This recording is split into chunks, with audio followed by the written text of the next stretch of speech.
My name is Pert. I'm 74 years old. I live in Toronto, Ontario. I was diagnosed in late 2007 with colorectal cancer.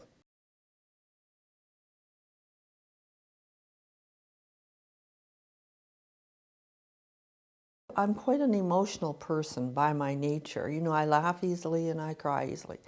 But I decided fairly early on that I would take time a couple of times a day. I don't call it meditation. I just call it taking time. And I sort of think through the circumstances of my life. And if I need to weep, I do. If I need to make some notes about something I want to plan for, I do. And then I try to sort of set it aside. Nearly everybody has problems from time to time, and sometimes ongoing. If you find that it's sort of overwhelming you and that you're in a chronic state of upset and feeling anxious and panicky, then try to compartmentalize it a bit. Think of a box if you like. Imagine what the box looks like if you want to, if that helps. And try to take some specific time. And I don't take a long time. I take maybe 10 minutes twice a day. I've tried to look at this from the point of view of this doesn't suit me at all, and if I'd had the choice, I would have taken up needle pointing or something instead. But since I'm dealing with it, it is what it is, and I might as well cope with it as well as I can. And I'm a person who usually says, I'll do the best I can, and then I do try to. Now, probably not all the time, but I do try to.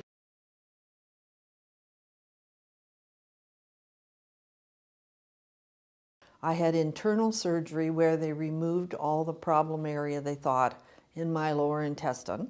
Then they rerouted my intestine around to my left abdomen, and they cut a hole there, which is called a stoma. And basically the end of your intestine is just at that point on your skin. And you wear what some people call a bag, but it's actually called a pouch. At first I was very cowed by the idea of having it.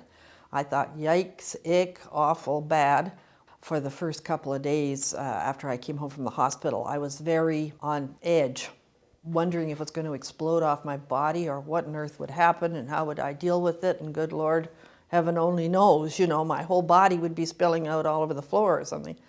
But it turned out to be working fine. They trained me well at the hospital. And much though I was horrified at the idea, I mean, it just had never occurred to me.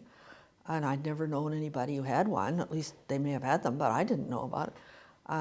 It's been a lot less of a headache than I thought it would be. So I'm very pleased to be able to say that.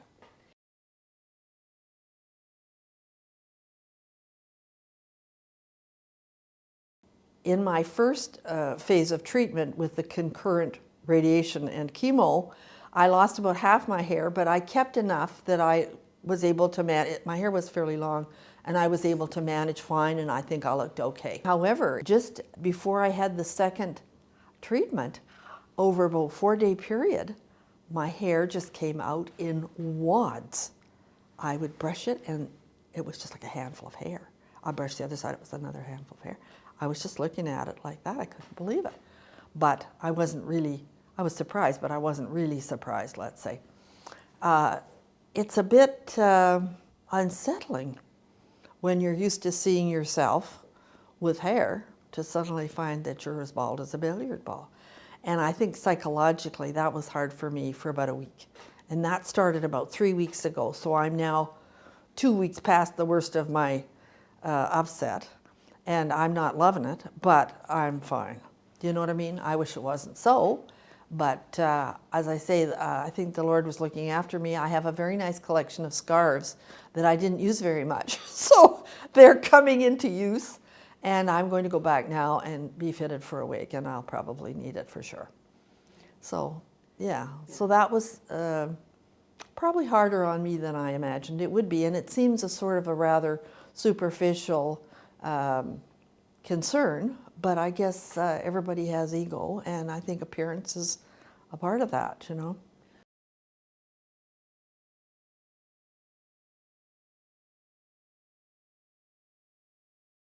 I think my age has quite a lot to do with my attitude across the board. I'm 74, I'll soon be 75, and even in today's modern times, that's old, you know, and I realize that.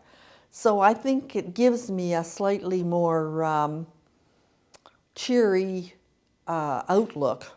But I would say take heart, because it's not as intimidating as you may first imagine. There are lots of aspects of it that I would just as soon not have to be bothered with. But try to do it a day at a time. Try not to borrow trouble. I hope that you will learn to have lots of confidence in your doctors, and if you don't, then I would suggest maybe trying to find some other ones. One of the things that I maybe underestimated slightly was coming home from the hospital after surgery, and probably the period after my first concurrent radiation and chemo, that I was a little bit weaker than I had expected to be. I think it's a good idea for people to shop ahead, have frozen foods available, or make alternative plans with a neighbor to come in and help at mealtime. I know once in a while I would be in the kitchen trying to turn a pork chop and thinking, I think I might faint, you know. So I think that I've learned that lesson quite well. If I was looking at this very subjectively but hadn't been a patient yet, I don't think I could have had any idea of the breadth and length and depth of the experience, because it is a very all-encompassing type of thing. And that is partly, literally, the disease, and partly the myth around the disease, I think. I realize I live in a good country where I'm safe and I'm comfortable and I'm fed and I'm housed and I'm clothed and I have fun and a great family, friends. And I have some health problems, and we're dealing with them as well as we can. So I am very grateful. I really am. I think there's no question that adversity helps to focus your thinking. And, you know, you do think about your priorities, and you certainly can see what the problems are. And you can't anticipate the future. And really, there's not a lot of use in that. Why borrow trouble, I say.